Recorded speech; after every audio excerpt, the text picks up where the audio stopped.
Hello and welcome to Connected. I'm Tomasz Koper, sitting in for Divya Gopalan. Every year on June 4th, the world remembers the Chinese Communist Party's massacre of protesters at Tiananmen Square in Beijing. This, sadly, excludes China, where any information on those events is tightly suppressed. And now, increasingly, we're seeing the same erasure of history happen in Hong Kong. In the early hours of June 4th, the army advanced towards Tiananmen Square, killing protesters and bystanders alike. Total casualties can only be estimated and range between a few hundred to thousands dead. The events were followed by arrests and persecutions, and the effects of Tiananmen massacre can be seen in China and beyond to this day. To help us understand this tremendous aftermath, we welcome to the show Kacey Wong, a political artist, activist, and educator from Hong Kong. Welcome. I introduced you as a Hong Konger, but this is not where you are currently. Is that right? And why is it? Well, I can see the future of Hong Kong freedom of artistic expression falling down drastically, ever since the passing of the national security law. So I decided to leave Hong Kong and resettle my art studio here in Taiwan. So I left and arrived in Taiwan back in 2021, July. But you are still taking a risk talking to us about what happened in China in 1989, June 4th, because of the national security law, which aims to work even outside of Hong Kong. Yes. So why is it important for you to talk about this despite the risk? I think it's the 1989 Tiananmen massacre events is very, very important for Asia now to the rest of the world. I think it is a wake-up call of the true nature of CCP. And me as a Hong Konger growing up in Hong Kong and went through the whole 1989 event from Hong Kong perspectives, have a very deep rooting that is the yearning for democracy, the yearning for freedom, peaceful means of protest, and that affects not only the people in China, but also the people of Hong Kong, such as the 2014 Umbrella Movement, all the way to the 2019 anti-extradition law movement. And this uprising is continuous globally right now. Well, Hong Kong seems to have a very deep connection to the events of June 4th, 1989. Hong Kong famously commemorated the events of Tiananmen every year for decades. But all that came to an end in 2020 following the introduction of the national security law. So how is Hong Kong remembering June 4th this year? Public libraries in the city have removed books on the Tiananmen Square crackdown. Victoria Park, where the candlelight vigil was traditionally held, has been booked for a shopping event. And the crackdown continues, with 3 Tiananmen vigil activists handed 4-month prison sentences in March. Kacey, is there pushback against these new regulations? Do you expect some people will still show up to Victoria Park and will still want to commemorate the anniversary? Yes. I mean, if you look at what happened last year, there were people, all dressing black and kind of circulated Victoria Park. And of course, some of them got arrested by the police back in Hong Kong. But many of them are using all kind of means, even though they know they are living inside a big prison called Hong Kong now, but they have not given up. And for people like me who already escaped this big prison, I feel like I have the responsibility to speak out for them. Well, but you are here in Taiwan. You are outside of Hong Kong. Are people who are still there and are facing possible consequences? What is there something that they can do that will not get them in trouble, but that will still enable them to mark this anniversary, to mark this ceremony? I think only the very brave one will charge into Victoria Park on the night of June 4th this year. And most of the Hong Kong people would carry about their own commemoration, maybe at home, lighting up some candlelight with songs and means that without worrying that being arrested by the Hong Kong police. In the past, June 4th in Hong Kong was of huge media interest, especially the annual candlelight vigil in Victoria Park. While that won't happen this year, the former head of the Hong Kong's Journalist Association told us that there will still be reporters just in case people try to protest. And this is what the media is likely to face. They might check your ID, and or you have to go around different places to arrive the Victoria Park and that kind of thing. So it may be some small obstacles, but I don't think it is a huge matter that we should scared of. I mean, as a reporter, we just went there and covering news. This is our job, and I hope the police or the authority will not mistaken our job as a kind of conspiracy.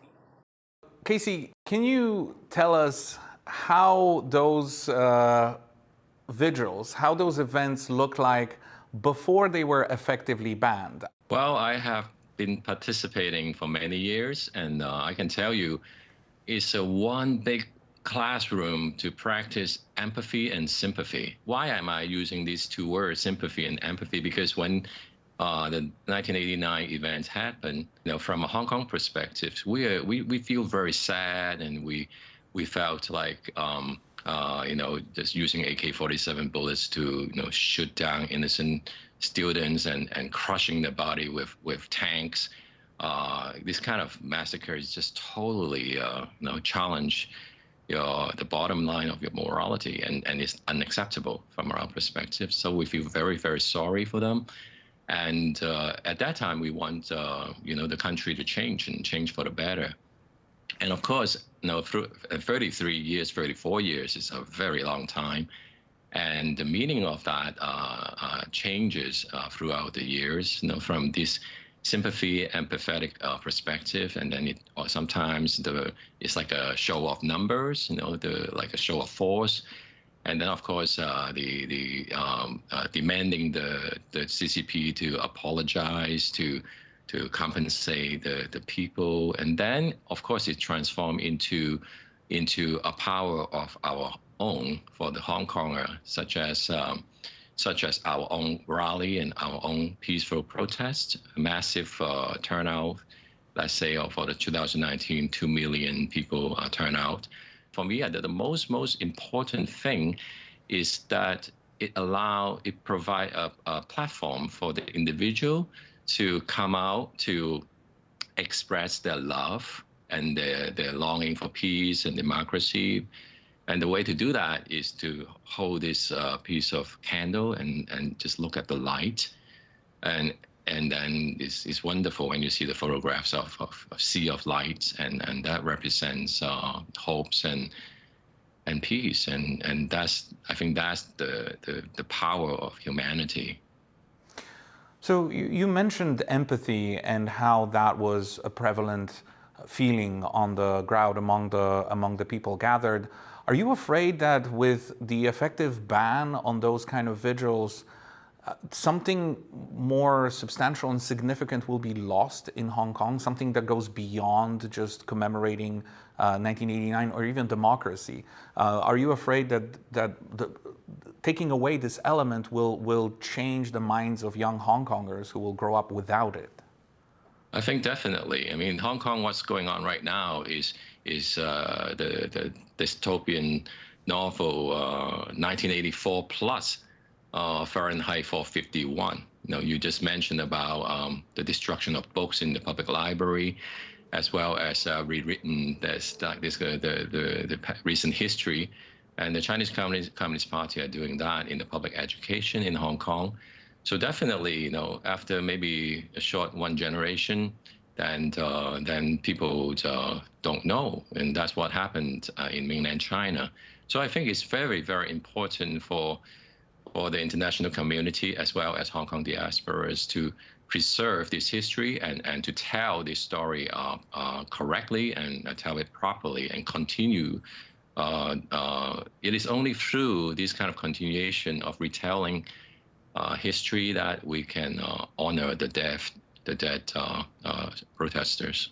With freedoms of expression disappearing in Hong Kong, political art is finding new homes around the world.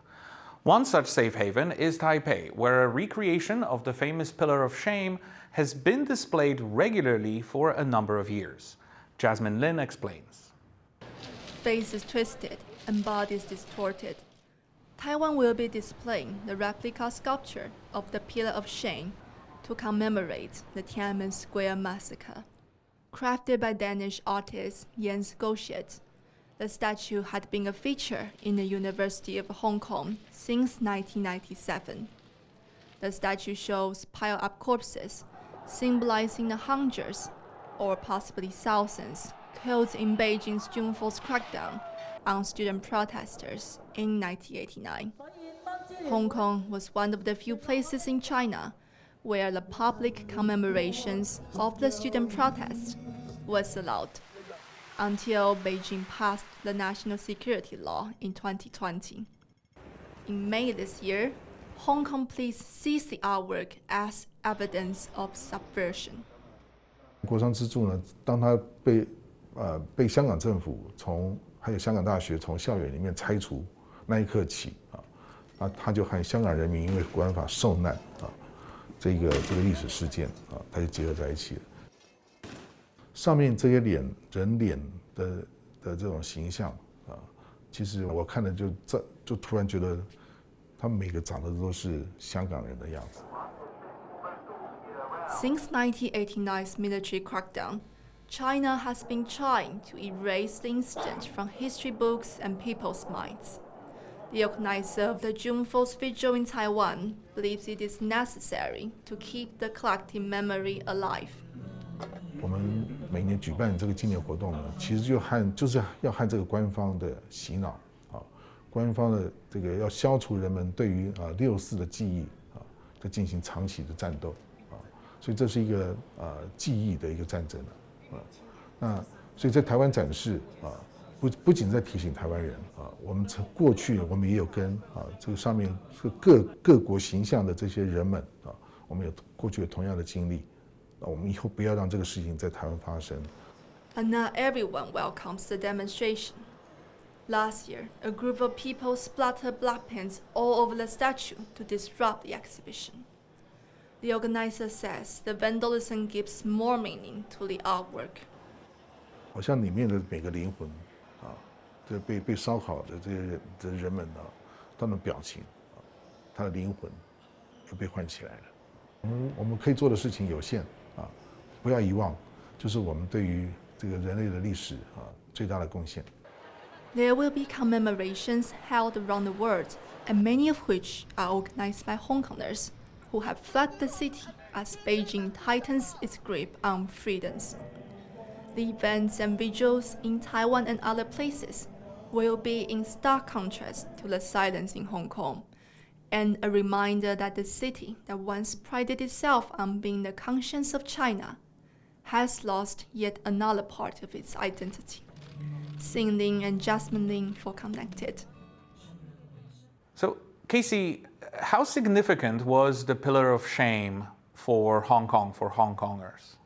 Definitely becomes like a gathering, not only a gathering place, but almost like a symbol of mourning. I mean, if you look at the physical thing, I happen to have a 3D version of it, and you can see a lot of like people's head of like painful suffering. It's very graphic and it's quite grotesque if you look closely, but death is kind of like that, and the Tiananmen massacre by the CCP definitely created that kind of horror. So I think for us Hong Konger to go to the Pillar of Shame, like for example, I did that for years, to go there on the morning of June 4th to like put some flowers there and do my own kind of silence in there, and other people have done that too. So it's like a physical symbol of a particular event. So it's definitely a very important monument, and to I think right now the Hong Kong government is acting childishly. They think by arresting the sculpture and stealing it from the public's eyes can bury history, but actually it's doing the reverse, because then people is asking, where's the pillar of shame, right? Now you can have it in 3D prints. So you mentioned your bicycle and at the Pillar of Shame, but this is far from the only piece of your art that we actually have here. We have a montage of some of your installations and performances, and I would like us to take a look.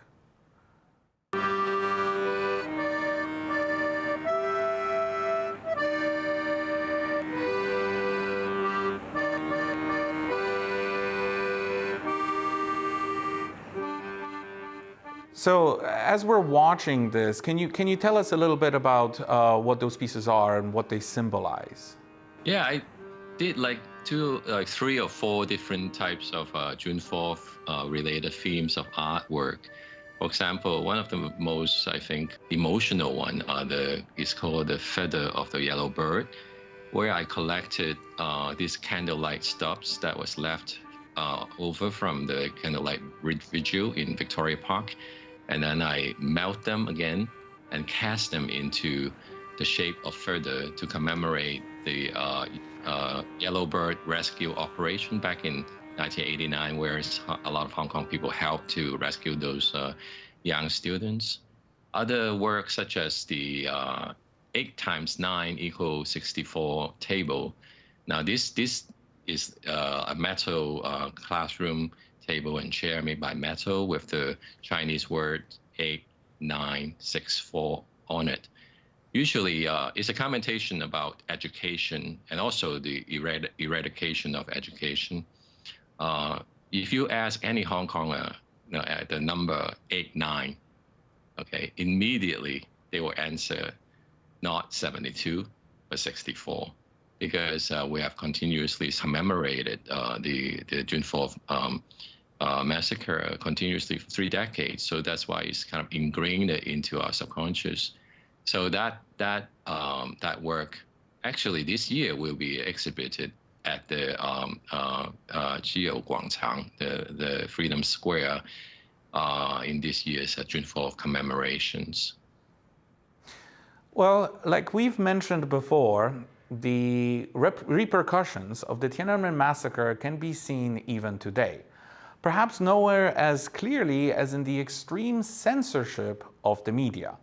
David Bondursky, the director of the China Media Project, explains how June 4th, 1989 and efforts to block it was a turning point for media in China. Actually, the media story of Tiananmen is one of the big, often I think, not exactly overlooked, but maybe underemphasized stories with the whole crackdown on June 4th, 1989. And just to give a sense, in 1976, at the end of the Cultural Revolution, there were only about 200 newspapers. All of these followed closely Mao Zedong and the party line.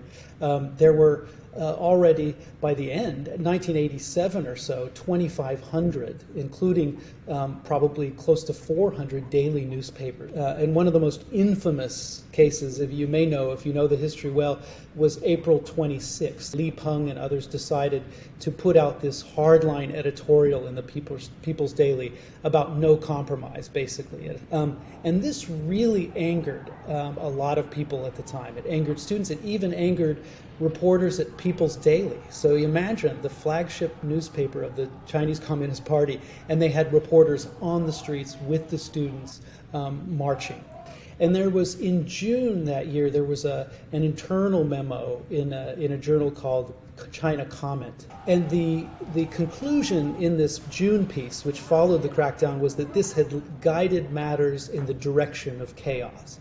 And that language becomes really crucial, because today even, when we talk about the control of the press in China, it happens under this kind of banner of what's called correct guidance of public opinion. So we can then say that the moment of the protests that spring and the massacre on June 4th was also a moment that dramatically kind of set the foundation for what we see today with press controls. So Kacey, with this extreme censorship that still echoes after 1989 to this day, and increasingly so in Hong Kong, with the press not being able to find enough space for itself, do you think art, through artists like yourself, can take over in telling those important stories? I think art definitely have a very, very important role. I mean, one can see it as a honest record of human emotion about historical political events, such as Liberty Leading the People by Eugene Delacroix. I personally have faith in the arts. I know art will ultimately become victorious in the long run. I mean, just look at visit any museums near you, and you can see those political artwork are still hanging on the wall, but the political regimes nor the people are all vanished long ago. Yeah, I think the secret to courage is persistence. Keep persistence of fighting against this tyranny. I think that's the way we can have our ultimate victory. And art definitely is a powerful weapon, and this is why I think the CCP knows about that too. That's why they're cracking down on comic artists. They're cracking down on sculptures and artists. So whatever they say not to do, just do it 10 times more. That's the way to go. Art is one aspect of shaping opinions and influencing people's minds. Education is another, and there has been a move in Hong Kong towards, well, not only erasing uncomfortable information, like what has happened in Tiananmen Square in 1989, but also introducing more patriotic, so-called patriotic education, very much dictated by Beijing in Hong Kong.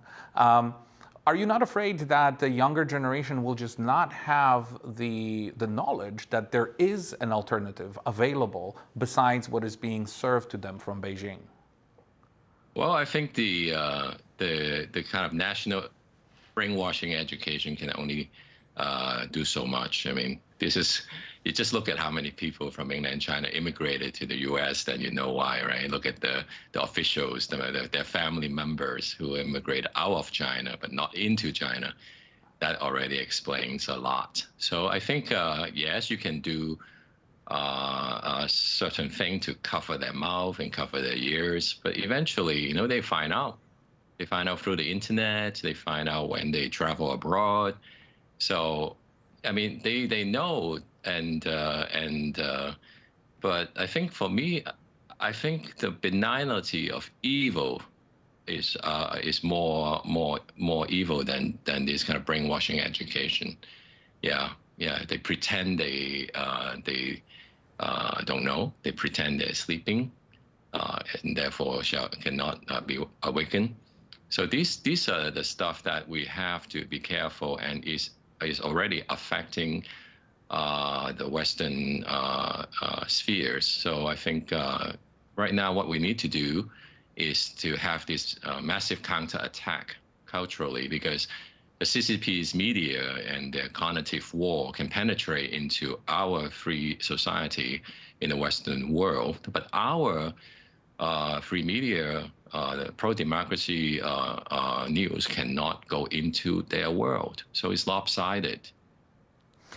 Well, we're slowly running out of time in today's show, but before we go, let's hear from one of the student demonstrators who was at Tiananmen Square on June 4th, 1989. Zhou Fengsuo is a human rights activist and number 5 on the list of 21 student leaders wanted by the Chinese government after the massacre. Today, he lives in exile but does not lose hope for the future of democracy in China. Take a look. Even though Xi Jinping seems to have tight control of every angle of the society, eventually it will collapse on its own weight. Just look at what he did with the pandemic. It was a disaster. And even now, millions of people died, but there is like no accountability. That's the way Xi Jinping is going. I think especially now, the world has wakened up to the fact that this is a fascist state, and it will go to war for Taiwan and for other reasons with the democracies of the world. So eventually, I think it will collapse either from internal revolutions or from external conflicts. I'm sure democracy will come to China probably earlier than most people would imagine. Kacey, thank you very much for your comments and your insights. Unfortunately, that's all the time we have for this episode of Connected. We hope this discussion will help keep the spotlight on those fighting for freedoms both in the past and in the present. Thank you again to Kacey Wong, a Hong Kong educator, artist, and activist, for your insights and your comments. And thank you to our viewers at home for your company. Goodbye and stay connected.